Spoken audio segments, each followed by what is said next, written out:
once again by phone is the Minister of Health and the Member of Parliament for Thunder Bay Superior North, Patty Hajdu. Welcome back.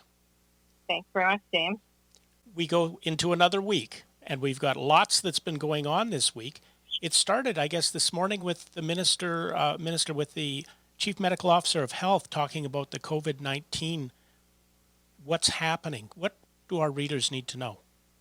Well, I think what's happening is generally good news for Canada, and that Canadians together have managed to flatten the curve, and we are seeing, a real decrease in COVID-19 activity across the country. But we do still have notable outbreaks in Ontario and in Quebec, which is driving 90% of the disease activity right now. And we know also that there are areas that are of deep concern that could drive future outbreaks, and these are areas that are where people are living in congregate settings, or where there is oftentimes people working in close quarters. And so we really have to work together to protect everyone's health and continue to do some of the things that we've learned to do over the last number of months. Now, as people move forward, it seems the economy is taking there's a lot of people wanting to get the economy going. And, the social distancing is one thing, but there's a lot of people who are getting out there looking at the economy over, say, people. Do we, how do we blend that? Listen, I think it's both. I think we're at the stage now with this particular disease and this particular situation, this pandemic situation, where we have to be looking at how, of course, we protect Canadians from COVID-19. It is still it's a deadly disease for those people that are vulnerable and older and or living with an underlying health condition. But I think also we have to look at the reality that not having a job or not being able to earn money, or for businesses not succeeding, is also very difficult for people's long-term health outcomes as well. And so it's about cautious reopening, making sure that we're really fortifying the areas that we know drive outbreaks, and making sure that we have a strong healthcare system that can manage if there is a localized outbreak. And by healthcare system, I mean not just a hospital, but the ability to test and trace very quickly, so we can tamp out those sparks as fast as they happen.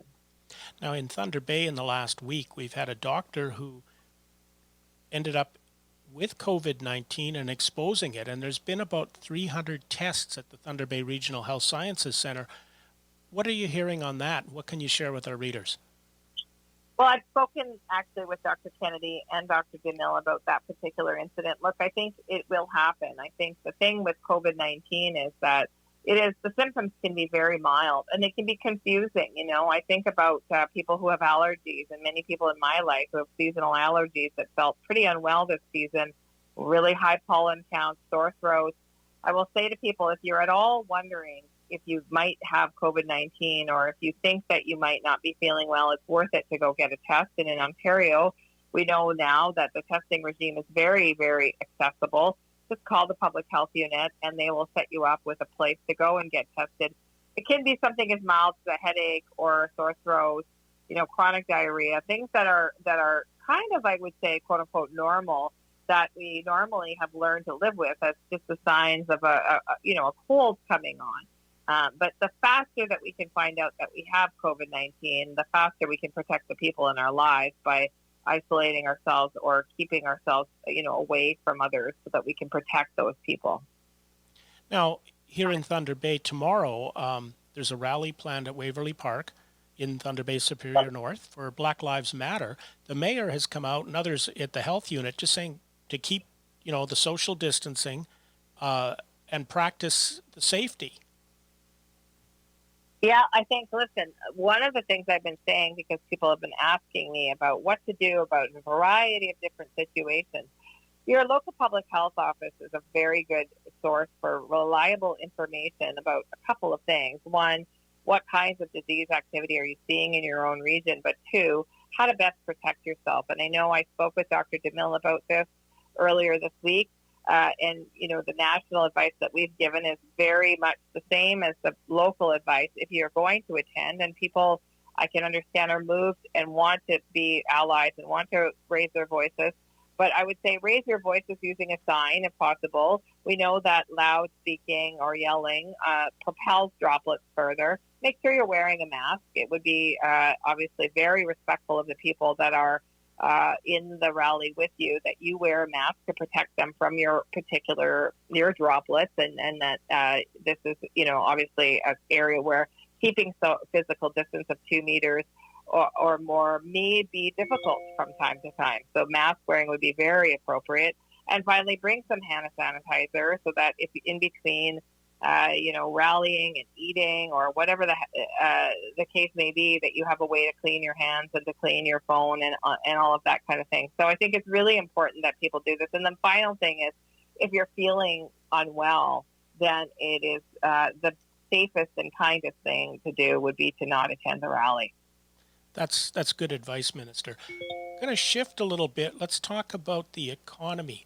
I've been talking to a lot of small business owners, and they're telling us, they're working to keep their businesses alive. They're keeping, trying to survive.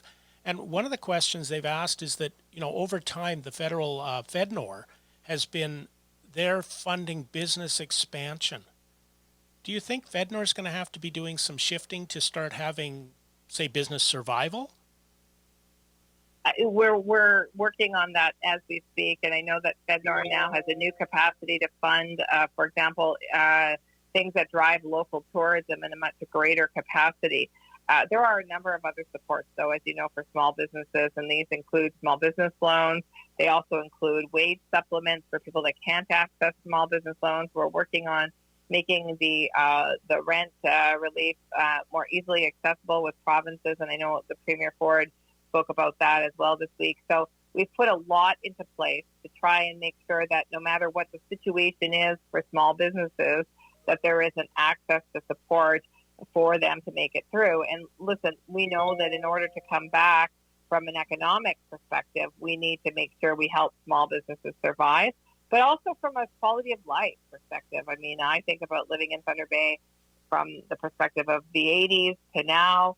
And those of you who weren't in Thunder Bay in the 80s, it was a different place. There was not nearly the diversity of business that we see now. And it's, in fact, those small businesses that provide such a great quality of life for us in Northern Ontario. So we have to work together to protect them. And I will certainly be interested in people's thoughts about where the gaps are and how we can help even more. Any message for the constituents in Thunder Bay Superior North, Minister? Just keep up the great work. I know it's frustrating. I've heard a lot about the regional reopening frustration. I will just say this. I know that public health officials are working really closely with the province to try and figure that one out. I think as we move into summer, it's important to remember this isn't gone. It feels like it's gone because, of course, we're seeing a lull in activity, in COVID-19 activity, but there is a very good likelihood that we'll see an increase in disease activity as the fall arrives. And so it's really important that we cement our gains now. And as we approach the fall, get prepared, to protect ourselves, our health, and people that we love. Minister, thank you again for taking the time. Thank you very much, James. Have a good week. You too. Bye. Stay up to date, stay safe, and stay subscribed. And if you're not subscribed, join NetNewsLedger on our YouTube and our Facebook pages so you know what's happening.